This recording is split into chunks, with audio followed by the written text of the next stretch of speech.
I think the tours are like a fun thing to go do. You're going to get, the overview. A good nugget. A solid nugget, some great stories. But you can definitely always go deeper. And so that's like, for instance, the cemetery, I could probably do 10 or more tours. Separate that tours. Cemetery. Yeah. Wow. And I feel the same way about a lot. The Columbia neighborhood was another one that I struggle with because that's where I live. And I do a tour because I walk around there all the time. So I was like, oh, and then it's a big neighborhood. All the neighborhoods are pretty big. So downtown is big. You just there's so much to potentially cover. You can't fit it into an hour walking around. Great businesses don't spring up out of nowhere. It takes grit, perseverance, personal growth, and failure to reach the status of an iconic local business. Welcome to Season 7 of the Building Bellingham podcast, where we're bringing you 8 more stories of local leaders and how they are building Bellingham.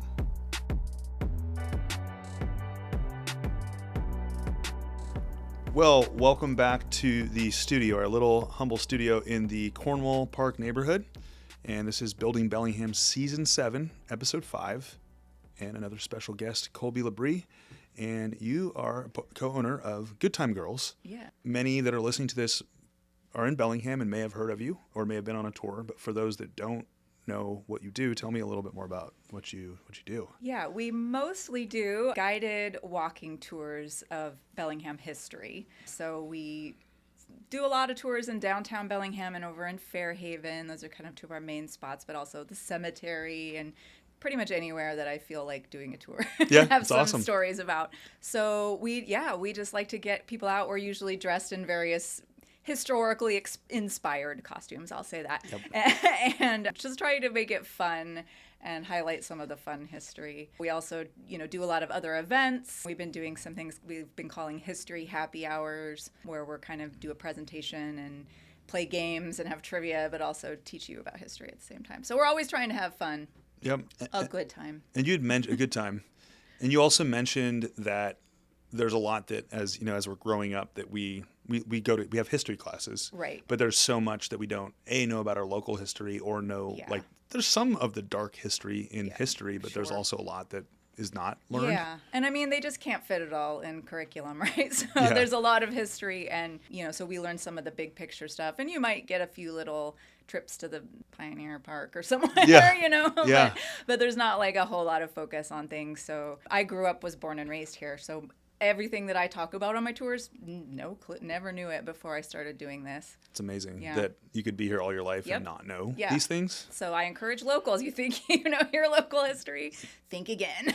Yep. And your background also, not just having been like grown up here, but you also have some history with anthropology and like you've it seems like you've gravitated towards this world earlier. Totally. Before you got into this. Got a useless degree. I'll say that. No, that's why I'm doing tours in anthropology from Western. Mm-hmm. And so I've always kind of been interested in, broader culture and history and people and why are we here and doing what we're doing and how did that happen? And definitely there. And while an anthropology student at Western is when I interned through a museology class at the Whatcom Museum in the photo archives with Jeff Jewell. Cool. Who's kind of a mentor personal of mine. So that's where I really started to get into history, local history. And then just sort of started getting hired. I've worked a lot in historic preservation circles. And so started doing a lot of like historic neighborhood surveys and just diving into research on that level on local history. So I just sort of fell into a lot of stuff that way. Mm-hmm. But it was funny because when I was a student intern at the Whatcom Museum, so the big castle building on Prospect Street, the big red castle, I always like to tell people generally. If you haven't seen it, you haven't been downtown. Yeah. They have multiple buildings in their campus. So the next door is the old fire station building. Mm-hmm. That's where the photo archives are housed. And that's when I was a kid, my dad worked there. And I used to go visit him. He's a firefighter. So I'd go to the fire station to bring him his dinner or whatever we were doing to visit him and play and run around. And so it was just like really funny to be kind of like brought it to a very personal full circle, right back to the same spot. Like, whoa. So what was the thing that after college hooked you into history? Because there's usually something that you're like, oh, this is interesting, and next thing you know, you're like way down the rabbit hole. Yeah. I mean, I think I've always been kind of hooked into history a little bit, but gosh. Well, I got into genealogy, I'll say, before that. Yeah. And that was just sort of by accident through, I think one of my kids had a school project or something, and then I was like, oh, hey, this is kind of interesting. I was like, why is our family here? Where did they come from? How did we get here? Yeah. Yeah, just things you never thought about. And then started just looking at it on a personal level. And then that really started to dovetail with the local history stuff, that mostly just through being a student up there at the museum and like looking through all these old photographs and the archives records, and then working on the resource survey projects where I'm looking at people's houses and who lived here, and it just really made me fall in love with Bellingham kind of from a new perspective. Well, and for you, like history, you kind of mentioned before we got on the mic here, that history is, there's positive things that have happened. There are positive things that didn't happen the way that they said that they happened. And then there's the dark history of the world, right, and of Bellingham. Yeah. Is it just kind of a fascination for like, what's the truth and what's from your perspective, or what were we doing then? Yeah, I use the word truth pretty cautiously, because Yeah. I think we're always looking at Subjective, through our own lenses and cultural whatever and psychology and things like that. So I always hesitate to say anything was 100% true, even like, someone wrote it down here. I don't know. Yeah, I mean, someone kind of wrote it down in cursive. People can write down lots of things. And totally.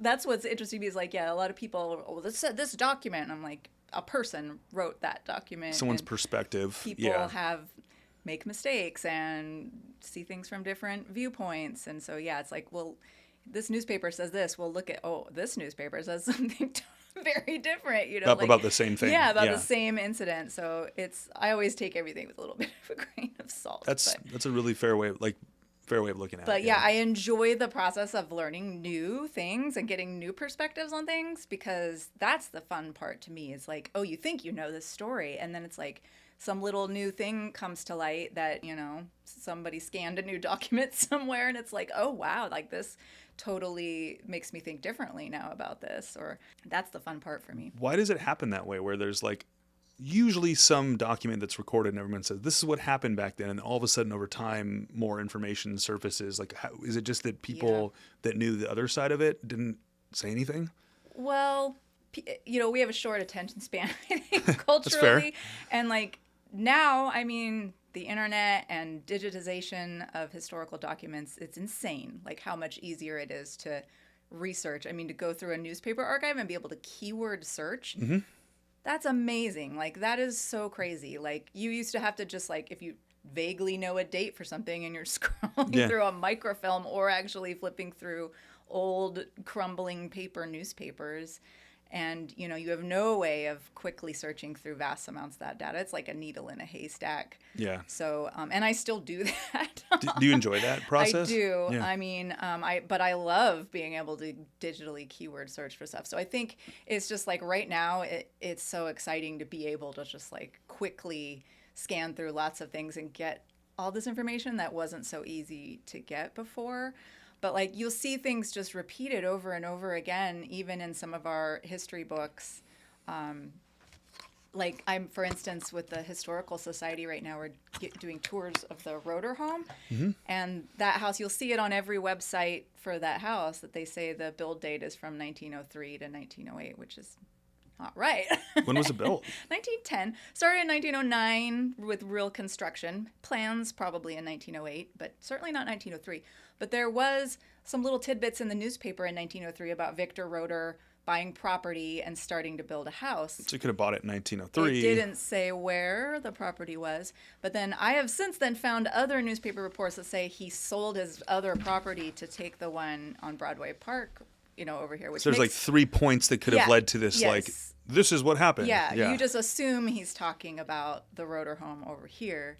It wasn't at all. But he owned another house, and that is also his house. Yeah, and now we can like cross-check all these different references and be like, okay, here's this, here's this, here's this. There's all these newspaper articles. There's a deed. There's this, so it's easier to be like, oh yeah, this is. I still won't say this is 100% the truth. But this is what this is got the most evidence.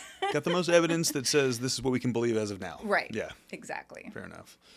So let's just talk a little bit about running tours in Bellingham and how you do it and what the business is. Okay. So for somebody that is moving to Bellingham or someone that's passing through and looking for something to do to get to know where they're staying a little bit better, tell me a little bit more about what's the process and what are some of the tours that you offer? People always pick the Sin and Gin and Gores and Lores because those are the most fun. So Sin and Gin, that's kind of the first tour that was created by the former founders, Sarah Holodnik and Marissa McGrath. And that was really around the history of brothels and saloons and vice, essentially, which is where all the money came from in early Bellingham. And essentially, that's how our town is built, and every town in the West. But so that's a pretty fun topical tour. And then the Gore and Lores used to only be Gore and Lore in October only, because that's our spooky kind of ghosty and crimey tours. But now we do them year round because they're everyone loves those. Those are by far the most popular. So people tend to gravitate to those because they're the most fun. But we do also offer some 101 history tours as well. So if you're looking to really dive in and get the whole story, I would probably recommend our Whatcom Creek tour. Okay. Just kind of the fundamental, here's where the town got started. Why and it's here. Some of that real early history and visiting some of those, for here, I mean, we're such a young part of the country in terms of non-Indigenous history, compared to back east. But that is for Bellingham, the oldest sort of stuff in town. So that's a good one. And then also we do just sort of a general downtown one. Because I worked with the city a couple of times. The city would get a grant and pay us to offer free tours to the public. So there's some tours that were created for more of a general purpose and kind of give you a broad overview of Bellingham. And we have one for Fairhaven, which was our south side bougie shopping district today, but it was its own little town originally, so it really has a... Yeah, they weren't connected originally. No, and they have a really strong identity still. There was 4 towns around Bellingham Bay originally, and then... But you never hear anyone be like, I'm from Seaholm. Yeah, Right. They might go to Seaholm High School. Yeah, right, but they're not from that town. But yeah. Yep. Yeah. So those general history ones are good. The cemeteries... kind of a local one that local people enjoy, especially people who like to go walk in the cemetery. But I live right by the cemetery. It will give you a very broad view of Bellingham history also, because we kind of tie it in with a lot of stuff. Very cool. It seems like that it started with these few different tours, the main ones, the Gore and Lore and the Gin and Sin. Yes. And then it just started building, and more people wanted to continue coming back and repeat. Right. Yes. How do you... Because there's only so much history, or at least there's only so much we know about history today, and more might be uncovered, right? How do you find that balance between providing a really great experience, a really educational experience, but also allowing for there to be more opportunities for other themed tours, and how do you find that balance? I mean, I feel like an hour tour where you're 10 minutes max per stop, that's just a tiny little tease in terms of history for me. So I think there's always room for one. That's kind of why I started doing podcasts, was because I was like, I never get to tell the whole meaty story on a tour, because you're really kind of limited to this time frame. People have short attention spans and you have to keep moving, and so it's more get you excited here and to take you to a spot and to be like, this happened here, or it's related to this spot in some way. Then maybe you'll want to dive deeper, and here's some resources. We always email people after the tours with here's places you can get further information about this. Or I think the tours are a fun thing to go do. You're going to get, the overview. A good nugget. A solid nugget, some great stories. But you can definitely always go deeper. And so that's for instance, the cemetery, I could probably do 10 or more tours. Separate tours. Cemetery. Yeah. Wow. And I feel the same way about a lot. The Columbia neighborhood was another one that I struggle with, because that's where I live. And I do a tour because I walk around there all the time. So I was like, and then it's a big neighborhood. All the neighborhoods are pretty big. So downtown is big. You just there's so much to potentially cover. You can't fit it into an hour walking around. It's funny because Bellingham doesn't feel that big. No. Like geographically, it Yeah. doesn't feel that like to drive from, I'm just off of U Street right by the cemetery, but to get downtown is 5 minutes. Yeah.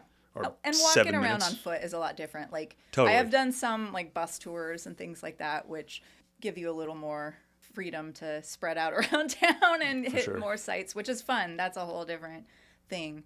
But usually we're pretty geographically limited into like where could people walk and will they be willing Yeah. and comfortable to what's walk? the limit? And Yeah. and buy something that has food. Yeah. Or Yes, drinks. A lot of people. oh, like sorry, that. drinks. Yeah, that's the truth. Is do you do drink stops or just end at the? We have in the past. That kind of changed during pandemic, mostly because we kind of had to stop then. And then it was just logistically, it's a little easier now. We mostly partner with different places for different tours, and it'll be like at the end of the tour, we're stopped here in the lobby of the Hotel Leopold. Here's Amendment 21 bar or Yeah. whatever, and they'll give you a Have at it. discount on Yeah. a drink for coming on the tour. That kind of thing. Oh, that's awesome. Yeah. So we like to partner with local businesses and promote them. That's one of our big goals is also to, be kind of a gateway to other fun times in Bellingham. I'm going to talk about a fun topic and something that I think has still blown my mind that this exists. But this whole idea that there's so many people on social media that are doing this like pseudo tour guide, come take a look at this.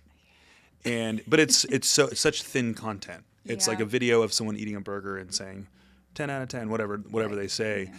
What's amazing to me and what I love about your business is the fact that we've gone away for so long from in-person anything. Yeah. Everything's digitized, everything like Yeah. we were alluding to earlier. But what's amazing about your business is that people year in, year out still keep coming because of the experience, Yes. the personality, Yes. like the people that put it together, the quality of the content of information that they're getting. Yep. Have you seen that impact? Like, you have the foodie influencer or whatever, or the historian and you see it and you go, oh, you just hung your hat on something and said truth and it's not that's not how it. Yeah, I cringe a lot. Okay, so there's a lot of cringing going on. Yeah, I'm judging. Yeah, but how have you both continued to keep this business going, which is really important while this is happening? Well, I think there's a backlash against that. Like, I agree. I honestly was just like, oh my God, this December, like Christmas time, I had so many people wanting private tours in the like crap weather. It's like, freezing rain, Right. blowing sideways, flooding. I'm like, why do you want to do a tour? Like, Yeah. you looked outside. Yeah. Like, You sure? I was like, we're doing this holiday event indoors. Like, I kept trying to like steer people to other things, and they're like, no, we want to do a tour. So I was like, okay, I did like so many tours over the holidays. And, it's not super pleasant Yeah, when it's raining sideways. pretty dark. And It's I'm like trying to wear pitch like black. dress for the weather. We're probably going to have to like duck inside somewhere at some point. But I think people are just looking for things to get off a screen and get outside. Yep. So we're trying to help them Yeah. with that any way we can. But Yeah, that's yeah, awesome. the weather can be challenging here, but we'll go out and Yeah, anything if it they sounds want like to. I think the tour Taylor and Max went on raining and Yeah. who'd you on the tour with? Do you remember? It was October. Okay. And it was yeah. probably gnarly weather. Yeah, the October tours can be rough for that reason. I mean, any time of the year, you never know here Yeah. in the Pacific Northwest. Yeah, But but like I think the thing you can hang your hat on is that it's probably 90% of the time going to be raining or gray. yeah. Yeah. Yes. We'll take gray. I'll take gray. Gray's Just fine. rain, fine, wind, fine together. That's when I'm like, all three together. yeah. Yeah. How do you find your audience? How do you find your people? Like the returning. Okay, so there's two categories to this. Yeah. There's the people that are like, anytime I see a new tour coming out, I'm coming. That's like your A+ Yeah. person that just loves it. Yeah. Then you've got the people who are like, maybe they come for Sin and Gin, or they have like specific things they go to. And then you have I'm going to call them randos. You have Yeah. the people that are like, I'm passing through and looking for something fun to do. How do you find these people that are, into one of these topics or all of these topics? I mean, advertising. But what are you doing for advertising? Like, how do you? I'll get a lot from like downtown Bellingham and the city of Bellingham's calendar pages, like people who are just, I think, tourists coming Yeah. into town and looking for events. So I try to hit all the event calendars and things like that. And then the social media Your algorithms. favorite, right? Yeah, not my favorite, but got sort of a handle on that. It's always changing. It is weird. It is weird because we get, I would say most of the people who come on the tours are tourists looking for activities to do. But Google. Yeah. Lot of people from Google. Yeah.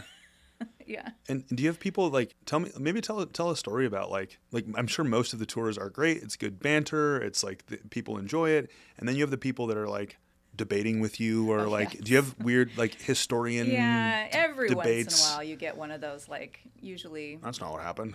older white man, I'll say it, who's going to be, or just wants to be like, I know about this topic. Let me tell you. Little lady or whatever. Something we encounter quite a bit of. Sounds like you enjoy that. Just kidding. It's joke. Yeah. I will say it's a little bit satisfying. Like, it was funny because you know what you're doing. Yeah. And you'd always be like, oh, really? And then blah, blah, blah, blah, and then they'll be like, oh, shit. Oh, shit. Yeah. But yeah, no, it is funny because I feel like I had to really like win over a lot of people in like the older historical society circles, but now they're like, oh my God, this lady knows what she's doing. Well, it's good. I mean, it's, and honestly, it can depend on a number of different things, but I've felt that same way running a business as, when I was younger too. People are like, hey buddy, you remind me of my grandkid. And I'm like, yeah.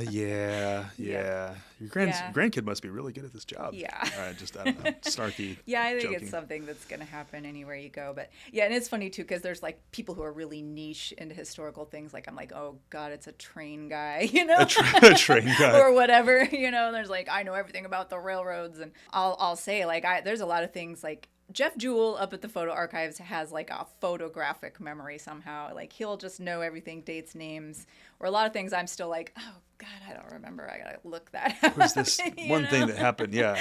So I wish I had more of a like just instant recall on stuff like that. Yeah, there's always going to be people who know more than me about something too, and I welcome that, and I love it when I get people, you don't have to be an expert in anything. I just love it when people come on tours and are like, I had this experience, or I know this weird story from my grandma, or whatever, and share their... Is it what's called an urban legend? So I'm into history, but I'm also really into urban legends and lore. So we have our Gore and Lore tour. So it is interesting to me how a lot of local history becomes that, like, weird urban lore. I mean, like the urban legend of why Hagen's called Darkhagen? Darkhagen, Just because they're lighting? Darkhagen, Barkhagen. Oh, that's a new one. I haven't heard that one. Ones. Anyway, there's 4 and they all rhyme. So, and if you don't know, it's fine. I'm just curious. Is it because the lighting's dark? Yeah, I think it's like the OG the original Hagen, and it's a little bit... a little smaller, a little like darker. Lower ceilings, maybe. Yeah. I don't know. I don't think it's actually that much darker, but... No, I just started calling it that because I thought it was entertaining. Yeah, I think it's funny. And we just happen to be right here. I'm like, the dark Hagen. The dark metal Hagen. Yes, exactly. Like, I like it. Hey everyone, it's Taylor, producer of the Building Bellingham podcast. Not only do we create a community podcast, but since 2021, we've produced our team's other community platform, Live Bellingham Now, where we highlight new local businesses, try out iconic favorites, and keep you in the know about all things happening in the city of subdued excitement. Check us out on Instagram or Facebook at Live Bellingham Now, and be sure to subscribe to our monthly newsletter. There's a crew of 4 of you? Yes, yeah. So it's mostly me. Yeah. So it's not really like a super lucrative gig. But you enjoy it, and you're passionate about it. Yes, it's a labor of love for sure. And all the other guides have, everybody. I mean, even I have other jobs, and so we're all like also making money elsewhere. But it's just something that we love doing and want to keep going. So we keep doing it. But yeah, it's mostly me doing all the back of the house, everything, and then tours also. And then the other 3 are doing tours and mostly, as well. Right now they're all doing tours. And like, I welcome them to do as much or as little as they want. It's kind of just like whatever level of involvement. But yeah, we've got a solid crew that's been sort of around for... since Ren and I took over from Marissa McGrath and Sarah Holodnik in 2018. And then we did it by ourselves for like a year, and then we brought in a couple other people who have been with us since. And it's crazy because I didn't know any of these people before I started doing this, but it just like the right people came together, and it just worked out really well. And the one thing is, like, everybody's really passionate about it. And I think that's probably the most important thing, is like anyone can learn sort of a scripted history tour. Yes, on your left. And recite some dates and things, but it's like, that's not very fun. We're standing is right where Bob Johnson had a piano dropped on him in Yeah. 1932. Yeah. Yeah. Like, So what's it like leading a small team? Leadership can be easier in some ways with a bigger Right. team, and it can be easier in some ways Yeah. with a smaller team. What's Yeah. that like? I mean, there's been some bumps, along the way for sure, but like, it's a team, and like, I sort of by necessity have to be the person who's saying where the buck stops and making decisions about things, which I think also has its benefits. I think, you can really get bogged down when you're trying to do things with too many people. Too many cooks in the kitchen, so to speak? Yeah, and I've done things both ways, and there is some stuff I think I like about just being like, all right, I get to make the final decision here, and that can speed things along. But I really do think of them as equals in terms of the team. So they're all really great people, and we've all just been. I feel fortunate that we all get along so well and all kind of have a good communication. So that really helps. I don't know how it would be with anyone else, honestly. Yeah, you're like, would it be helpful to have more people helping? Would it be, but at the same time, does that change the dynamic or dilute the culture? Yeah, it can. Yeah. And I was so excited because we brought on, actually last year, I've wanted a good time guy for a long time. We finally got one. Yeah, last you officially year. have a good time guy? We did, but sadly got headhunted away from us down to another job in Oregon, which is a beautiful and wonderful job for him. So Daniel, shout out to you. Daniel, come back. I'm so excited. No, this was a great opportunity. Daniel's young and deserved to make a lot more money than doing Good Time Girls tours. But, we're always, looking. I mean, because, it's very part-time, but it can be overwhelming during the season. Like sometimes I feel like we're not enough, especially during October. Is it pretty seasonal? Like you get a lot of your tours later in the year? Yeah. Is that what it is? October is slammed. That's when we make most of the money for the entire year. Interesting. Yeah. So everybody loves Halloween and those gore and lore tours, and we do as many as we possibly can during that month. But we also do them all year round, and those are very popular at all times. But yeah, mostly summer. It's very tourist season dominated because we're outside too. But So you have set tours that you're doing that people can sign up for, and you also do private tours? yeah, so we'll do private tours all year round anytime. And we do a lot of, like team building and or people who have family coming from out of town and just looking for something to do. Get the in-laws out of the house, right? Yeah. Hey, I've got something planned for you. Exactly. And they're all back-to-back tours, And then we do things like field trips. I've done tons of field trips. Like our Whatcom Creek tour was designed as a field trip for 7th graders. Oh, fun. Yeah, so I just, changed it a little bit for the public. We do just anything. I feel we're kind of, what's the term? It's like non-official or whatever, educators, Yeah. in a lot of ways. So I do a lot of different events, talks, things like that. Keep busy year round. But our main public tours where you can sign up that happen every week are going to be basically like May through October. Okay. And it kind of just depends. Like if the weather's stellar in April, I might be like, let's go. Let's do it. Yeah. Putting them on the calendar. You kind of alluded to a little bit ago about the back of the house. You're like, I'm doing this and I'm doing there's the in the business thing, which is doing the tours, getting in the costume and doing the tours. What does the back end look like? Well, I mean, there's all the boring stuff, just like answering emails and dealing with the booking platform and the software and getting everything on the calendars and, going through all the paperwork to do the cemetery tours, which I haven't done yet. And I was like, oh no, that's a whole process. There's a whole application process? Yeah. Basically, it's like reserving a park as if you were a business. If you wanted to reserve like a shelter in a park, there's a whole process and money involved in that. So the cemetery is technically under Parks and Rec, so it's under the Bellingham. Interesting. I didn't know Parks. that. Yeah, and they didn't really know what to do with it, honestly. So they were like, well, we'll just treat it like this. And so it's kind of a ridiculous process for what I'm doing. It's a it's a little sluggish. Yeah, for it. and it's like they want it Bureaucratic. like a year in advance, but usually it's more like 6 months I get it in. But and I have to pay and I have to reserve a certain amount of time per tour. So there's just like things like that, just like getting in touch with all the partners. If we're going to partner with businesses, what's the deal going to be? Is it still the same? Are we going to do things different? There's just all those little things. And, you know, where am I going to advertise this year? Yeah.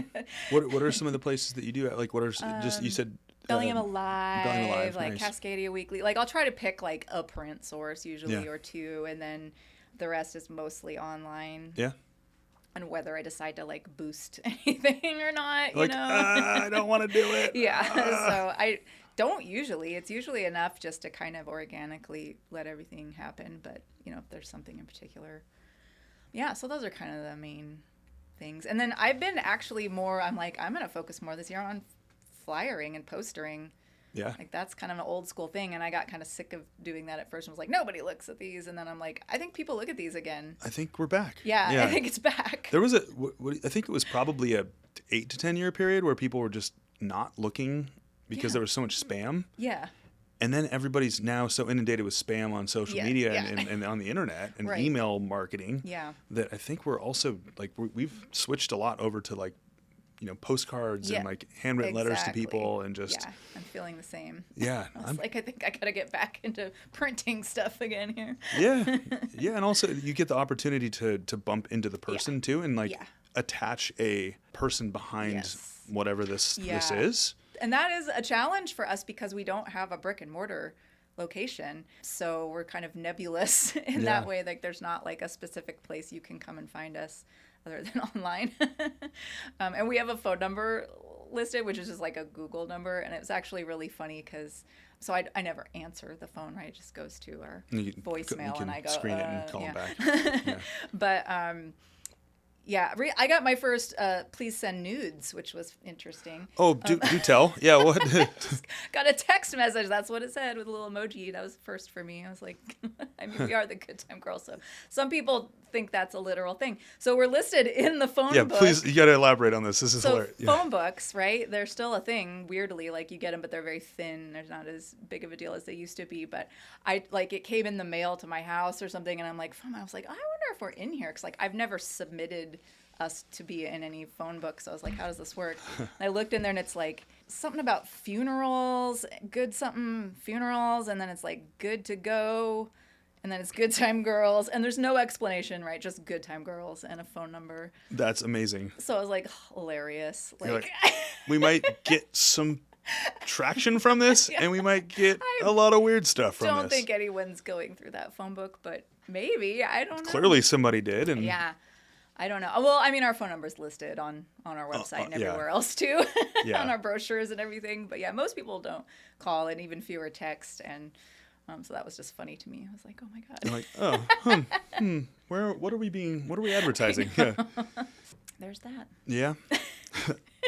I haven't gotten that from anybody yet through real estate. We put our brochure, like we have brochures that I've printed for years and those go out to all the like visitor centers and various places like that. So one of the things that, because you have alluded to it, like a little bit of a breadcrumb trail here of like the things that you spend money on to or spend time and effort to get the awareness out there for people to come then book the tours.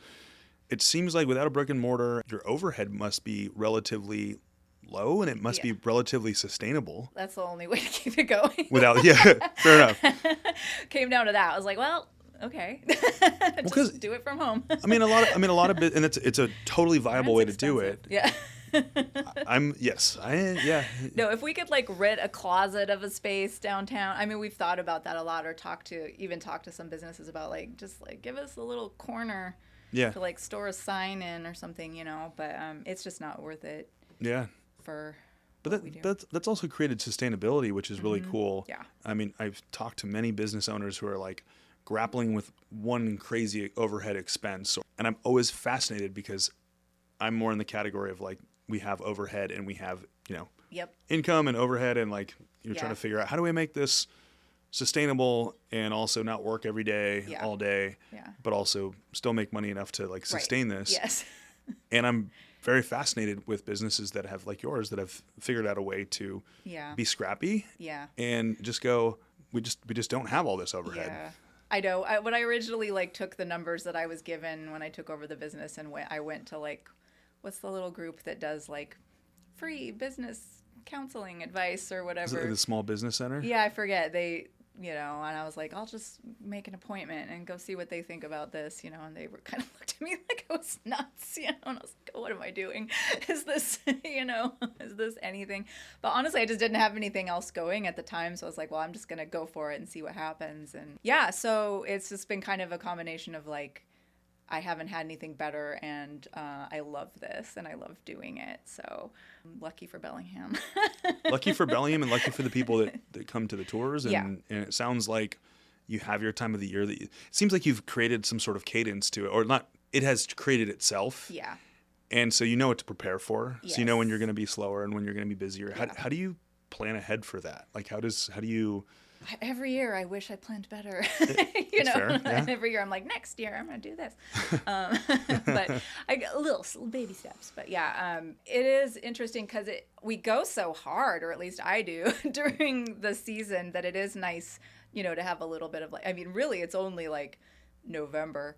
I can like take a slight breather, and then it's like, all right, we're doing a holiday thing, and like, I've got to get the cemetery documents in. Yep.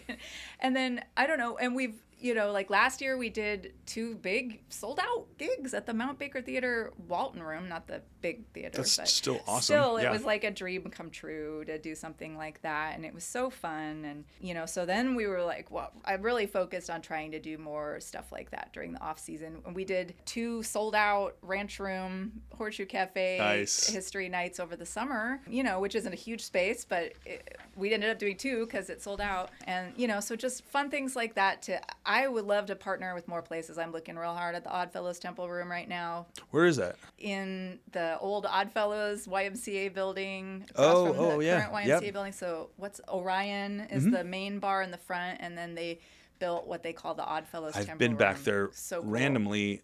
Because Orion, they have a music space back there. Yes, right? it is the music space. I kind of randomly stumbled into to a show. It was great. Yeah, it was awesome. And it's just really cool what they did with the space. It's got like a historic vibe going on. That's not a church, is it? No, but it was a gymnasium, I think, for the YMCA when the building was originally that makes for the more YMCA. sense. Yeah. But it also was the Oddfellows Temple, so weird fraternal organization. So there's history of that they leaned into with the decor and the vibes in there. So which we love. So we're like, we need to do something here because this would be great. And we always joke about how we're going to start our own secret society, and we even came up with our own Latin motto. Can you share? Yes, it is Semper Tempus Bonum. Okay. Which is Latin for always a good time. I love it. Is that not perfect? Yeah, that's awesome. And it's funny. So how does one find this secret society? Is it like, do you have to go on a tour? Yeah. You have to go on every single tour. You have to learn the secrets. And you have to just watch yeah. watch what Kolby's doing. Yep. She's going to throw out little signals and little secrets, and then you Mm-hmm. piece it together. It's like a newspaper ransom ad. 100%. A ransom note. Yes. And then once you've gotten that, then you have to reach out. Yeah. And then what happens next? And then we jump you in. Then you get jumped in. Just kidding. You have to drink water from the bay or something. Yeah, something like that. We haven't decided. Some hazing. Yeah, a little bit of hazing. Yeah. Yeah, fair enough. So you got to stick to the history of this. Absolutely. And have a good time. We're going to do a little black marble vote whether you can get in or not. Yeah. And it's just, you're going to get in. But it's like, we're going to vote. Well, contrary to what we thought was going to happen, everybody voted that you can get in. Welcome. Yeah. Yes. We'll stick to some history. Yeah. What are some of your favorite buildings around town? Like, what are the ones that when you walk by, you go, that's cool? Like, well, there is some obvious ones like over in Fairhaven. Like I love the Knights of Pythias. Speaking of weird fraternal organizations, that building is so cool. And part of the reason why I think it's cool is because it's abandoned and neglected the upstairs. Yep. And so it's relatively intact. And Drizzle's on the bottom. Is that the that's the building. Yeah. So I'm kind of like one of those weird. I don't know if it's just my generation or what, but I did a lot of like kind of urban exploration, if you will, in my youth. So I love an abandoned space. So Yeah. I really love when Urban. buildings are kind of like not fixed up yet. So Yeah. like we got to go upstairs in the horseshoe. I've never been up there. It's crazy. So What's up there? sketchiness is what's up there. And there's a reason no one goes up there, because it needs help in a bad way. But yeah, to get up there, there's a staircase. If you go in the men's bathroom at the horseshoe on the left-hand side, it's padlocked, so you can't get up there. If they let you in with their key, you could go up this staircase that's like, it's like a ladder. It's like straight And it's up the whole and upper down. part of the building. It's just above the ranch room. So that's actually 2 buildings.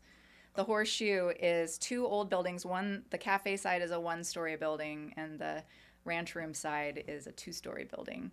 And so they've just been united in the mid-century with a nice plain facade that hides the older buildings underneath. So there's just a Cut right some down. holes in the walls, and there you go. Above that, it was the Oxford Saloon originally, that Oh. side of the building. So there was like rooms to rent up there, and then kind of a hall, like a public hall where different groups would meet. But yeah, there's holes in the floors. There's dangling wires, probably asbestos everywhere.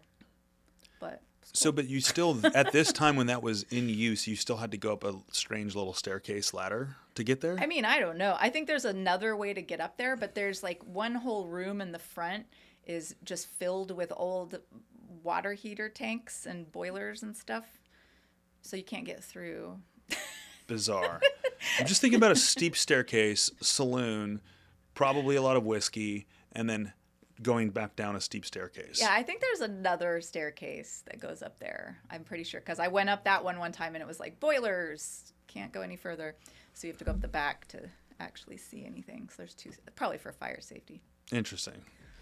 Building Bellingham is a community production of the Bellingham Real Estate Company. We are an independent real estate firm located on Meridian Street. From our data-centric approach to a heavy investment in media and collaboration, we do real estate differently in Whatcom County. Check out Beham Co reviews on Google, Zillow, and ratemyagent.com, and don't hesitate to reach out with any questions. One of the buildings that I've had a lot of experience with, but also very fascinated with is the Waterfront Tavern. I was going to say the waterfront, but Yeah. I was like, nobody will understand if I say that first, because everyone will be like, what? Oh, no, I mean, for people that are new to Bellingham, when you say waterfront, you think Well, it's not like a beautiful example of architecture, say, but it's unique. I think so too. It's our last building on pilings Yes. on Whatcom Creek. So if it goes up in flames, you could never build anything there again. Yep.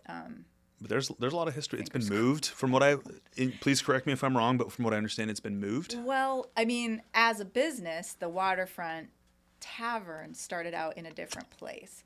That building, I don't think, has been moved since it was built there. But it wasn't built as a tavern. But there's a cool trapdoor. I've been down it. Have you? Yeah, I actually have it for sale. Oh, you're selling it. That's me. Okay, so I know some people who are potentially buying it. We know similar people. Yes, we yes, do. but it's and it's a good thing. Yeah. But that building has always, I mean, I've always gone in there to like have a beer and play pull tabs Yes. and like have my feet stick on the floor and yeah. have a good time. Yeah. But it wasn't until the last 3 or 4 years that I was able to go down below and just. Yeah. No, yeah. I'm jealous because I have not been down there. Well, maybe it can be arranged. Yep. That'd be cool. We can make that happen.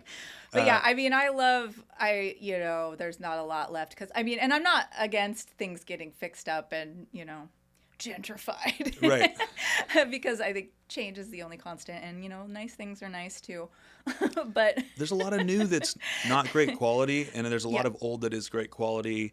And it's always hard to find that target of how do you update something so that it's not going to fall into the ground, but Right. also keep the proper Yes. amount of character. Yeah. Yeah. Yeah, it really is a tricky balance, and one that I don't envy people trying to make it work and pencil out right now either. Yeah, for sure.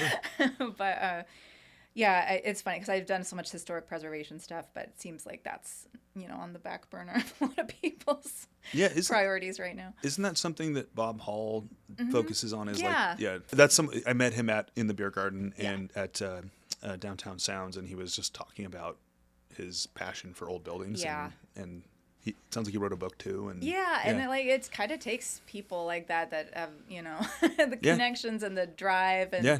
I mean, that's like Ken Imus over in Fairhaven. Right. I mean, love him or hate him, he Yeah. was kind of the one who sparked that whole thing. So A lot of interesting history. What about okay, I know we're just going down a story train of buildings, which is, we can do that if we want to. Sure. So, always been very curious about the building that Black Cat is in Mambo Italiano, with the courtyard in the middle, and like there's nothing like that in Bellingham. No, and it is interesting to me because that's one that I would love to see the original plans for, but I don't know if they exist. But yeah, I'm curious. I would love to talk to the Imus descendants and see like because they built that, right?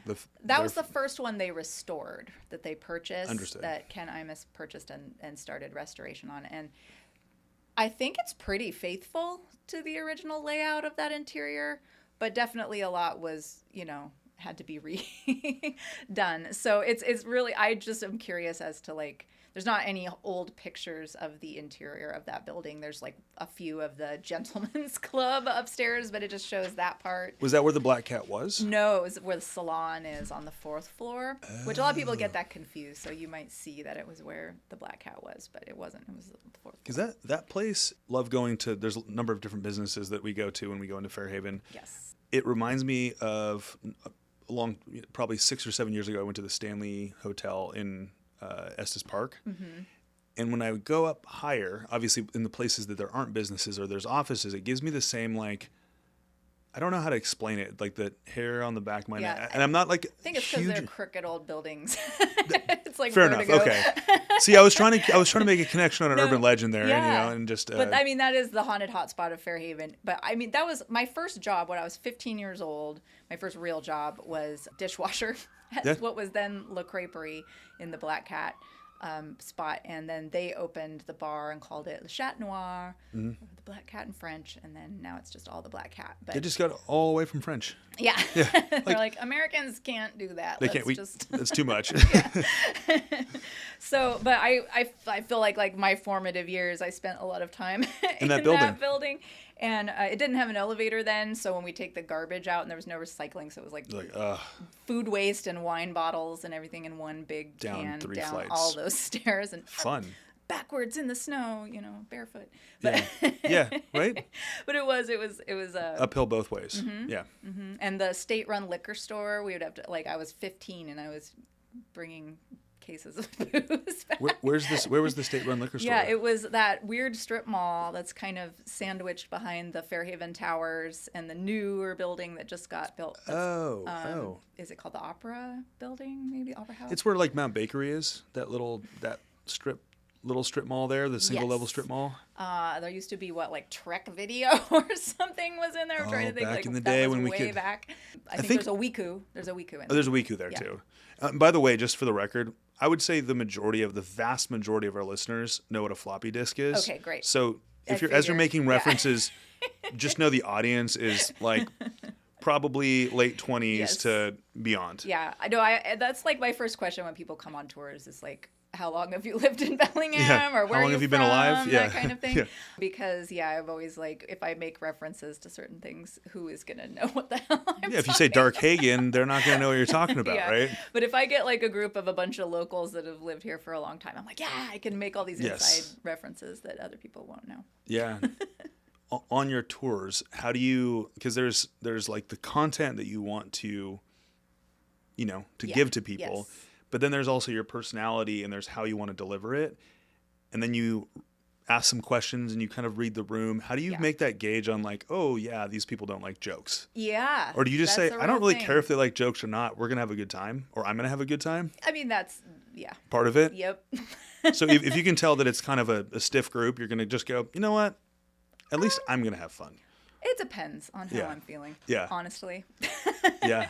And but there is a lot of that. It is a lot about a dance, about who's feeling out the crowd and the audience, and just know your audience and what are they interested in and what's their mood, and so I definitely adjust. Every tour is different based on that, and just my mood. Yeah, also, I'm gonna skip this one. I'm I'm sick of this story. I'm gonna tell this one. So that's a big part of it.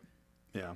Yeah, and it's a good skill to have. I'm I think more than having any knowledge of local history coming into this, I want people who are good storytellers, which I don't think I necessarily was from the beginning. I think it was something that I learned a little bit on the fly. I was terrified of public speaking. I don't know how I got into this job, honestly. I'm introverted.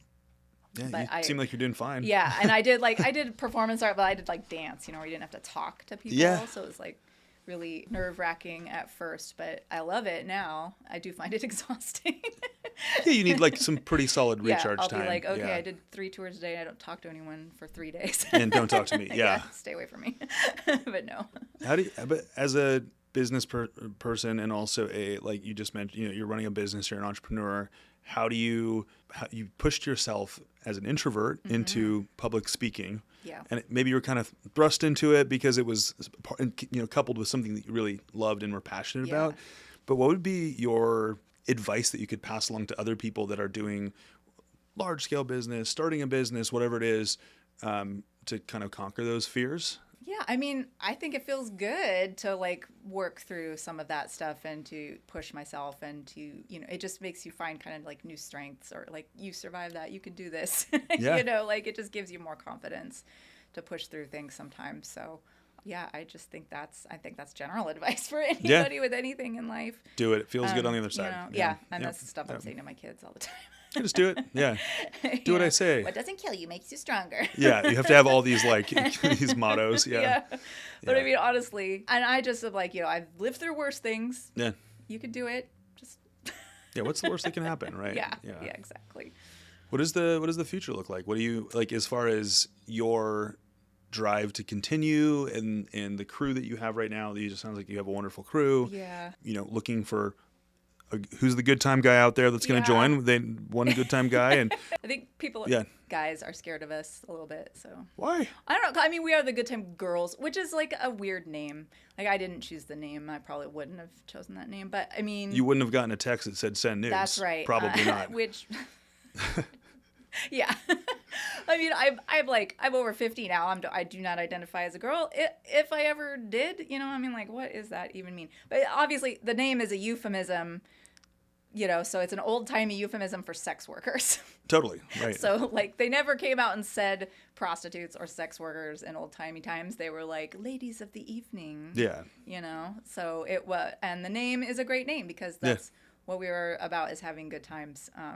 And we do, on the original tours, which are the Sin Engine tours, it was, we're dressed in like corsets and bloomers and things like that. So I will say that no sex worker, even at any point in history, would have gone outside in their corsets and bloomers. So us walking around in downtown Bellingham, that's not historically accurate, but it's fun. Yeah. And I mean, we're fully clothed, compared to what they were doing on today's standards. Yeah, totally. Oh, another good like, point. The bloomers are long. There might be some cleavage. But that, was like the look that you'd see on like French postcards of the time, which were kind of like your pocket porn. Pocket porn? Yeah. That's basically what it was. Right. But that was like the risque look. So that was the look that we're going for with that. But I don't remember what my point was with this story. No, you hit it right on the head, and just more thinking about like what the future looks like. And I know you have the podcast too. Future. There we are. Yeah. What does the future hold? Yes. But more just curious, like this is something that you've done for a while now. Yeah. It's been around for a while now. You're all having a good time doing it. There's no plan on stopping doing it. So what do you see as like what you'd like to see the business, the company, the happen with it? I feel like at some point I'm going to have to incorporate some new people. I think that that's the nature of how things work. So I would love to figure that out and get that happening at some point. It is a little bit of a challenge. It is always a dance for me because like right now, like I'll put some of the guides out on the sort of standard tourist weekly tours that maybe I get bored of doing that. I've done it for how many years? And then I'll be back working on a new tour, or I'll be doing the newer tours that I've just created. Right. And so that's how I stay like interested and things like that. And then I'll go back and do those tours and be like, oh, I love this tour. Oh, nostalgic. Yeah. I could do this with my eyes closed. Yeah, exactly. Or try something different this time. Exactly. Yeah. So, and the tours do evolve. Like we do tweak them every year. We'll sit down and be like, how are we feeling about this, all the tours? What, is there anything we want to change? How's the route feeling? How's the stops and the partnerships feeling? And just kind of, so they do evolve for sure. That's a lot. Most of the stories stay the same, but they do change out too. Or we find a new story. We're like, we got to put Let's this do in. it. Yeah, nice.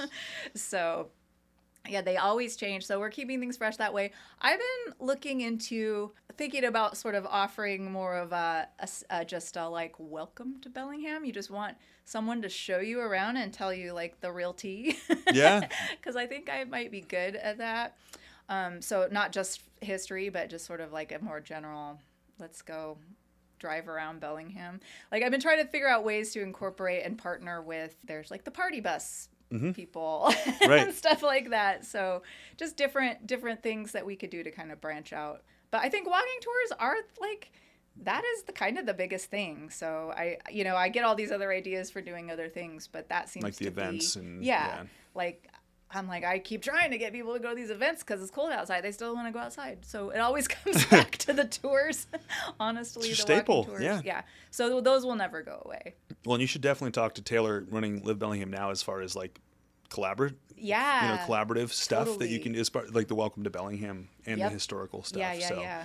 That's we are trying to be it's not at the forefront of her job, but we're trying to be the influencer that creates the platform and is not like at the forefront creating this like thin kind of cringy content. It's more so like you do the thing and we will video it and we'll collaborate, that type of thing. Totally. So anything that we can do on that side, we'd love to. And same, because like I said, like, I'm not one of the people who's like, don't move to Bellingham. I mean, it's gonna happen because it's a nice place to be. And and that's who also comes on my tours and helps me with my business. So the people that don't want other people to move to Bellingham. No, I mean the people that are coming to Bellingham. Yeah. So new people are coming on my tours all the time, but I don't want that to scare away the locals either, because I personally love it when locals come on my tours, and I encourage more local people that have been around a long time to do that. But I also love getting to show off Bellingham and getting to like let people know like this is how it used to be, and even like within my lifetime it's changed so much. So when I grew up here, people did not want to move here. Why? It was like a depressed mill town in the like 80s and 90s when GP was still like sort of operating, and it just smelled bad. And so the stink. It was just in that like kind of slump of industrial, all the industry was moving away. Yeah. Sorry. But like it just, it was funny because people now don't understand that. I'm like, when I talk about like the curse of Bellingham, the like, slump. Yeah. What? Why would you be scared you would always come back here?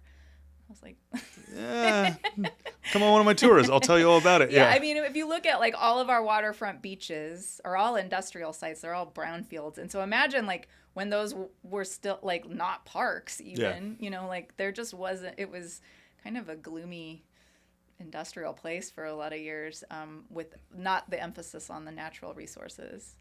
Although they always talked up Mount Baker. Yeah, which is an hour away. Yeah. It's not here physically. No. But it was like, on your way. Yeah. Stop in Bellingham. Stop and go to the waterfront. Yeah, or the Horseshoe. Go to the Mount Baker Theater. Go to the Mount Baker Theater. Hence the name. Yeah. Yeah. Yeah, no, that was all built like right at the same time, right? Because of the Mount Baker Lodge, which burned down like sadly like 2 years after it was built, was this beautiful lodge. And that was like right during when everyone had their little Model T cars and whatnot. And it was like auto tourism was the big draw. Let's go for a drive down the road, see? And right? so That's how people talked, right? Yeah, exactly. And at some point, people were like, we're going to just talk like this now. Yeah. We started going, like... Yeah. I don't even know. I can't do a California thing, but the Bellingham Towers right across from the Mount Baker Theater was a big hotel. Yeah. They were all, that was part of it. And the tallest building in Bellingham. Yeah, skyscraper. They got away with one of them or two of them. What I think is sad is like the big, you've seen the pictures with the big sign on the top of that building that said Bellingham in vertical letters. Oh, is it still there right now? No. Oh, it was no. Only there for a couple of years, I think. It started going in the wind, and they're like, maybe that's a hazard. Yeah, that might fall on somebody. Yeah. But it is too bad because it was so cool, and it stands out in pictures as like such a cool feature, that huge sign. but you could date. You like, okay, this was from 1930 to whatever, because that's when they they didn't want it. very That would have been a good. I mean, it would have been unfortunate for the person that got squashed by the sign when they were walking their dog, but it would have been a story you could have told on your tour. And there's people like who went all the way up to the top of it and did different stunts, But it was as tall as that building is, the sign. So it was like that's a wildly tall sign. Well, probably good that they removed that. Yeah. We still got the Herald sign, so. The big old Herald sign. You can see it everywhere. Yeah. As we kind of wrap up here, the podcast, what is the podcast called? It's just called Bellinghistory with the Good Time Girls. Okay. For those of you that like history and a little bit of the crime and kind of like these there's a whole season urban that we legends. call Bad Town. Okay. Go listen to that. And that's on like Spotify. Yeah, it's on all the podcast places. Yep. And I haven't done a new episode in a while. I apologize for that, everyone. But my plate has been full. But I have lots more to do eventually when I get back to it. Well, that's the cool part is you have equally as much additional content that you can tell stories on. Yeah. Honestly, I'm like, I will die before I can tell every story that I want to. So sounds like a challenge. Yeah. And it's a lot of stories to be told. Exactly.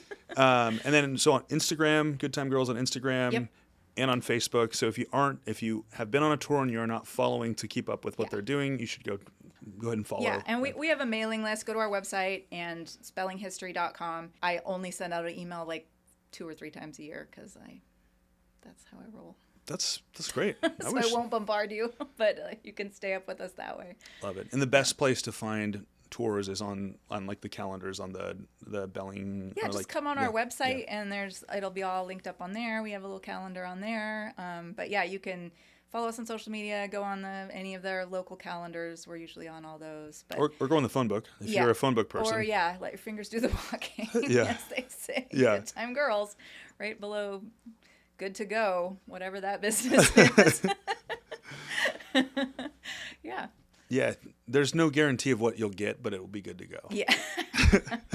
We are good to go. We are. You are. Everything is. Yes, that's right. Well, thank you so much for coming on and sharing your story. Thanks for having me. And we'd love to continue to collaborate with you and do whatever Absolutely. we can to keep the tours awesome and Keep Bellingham funky and hammy. Keep it hammy and jammy. That's right. Yeah. Well, thanks for coming on. I appreciate it. You're welcome. Yeah. Building Bellingham is a community podcast produced by the Bellingham Real Estate Company. Our producer and audio editor is Taylor Beal, and videography is by Cooper Hansley.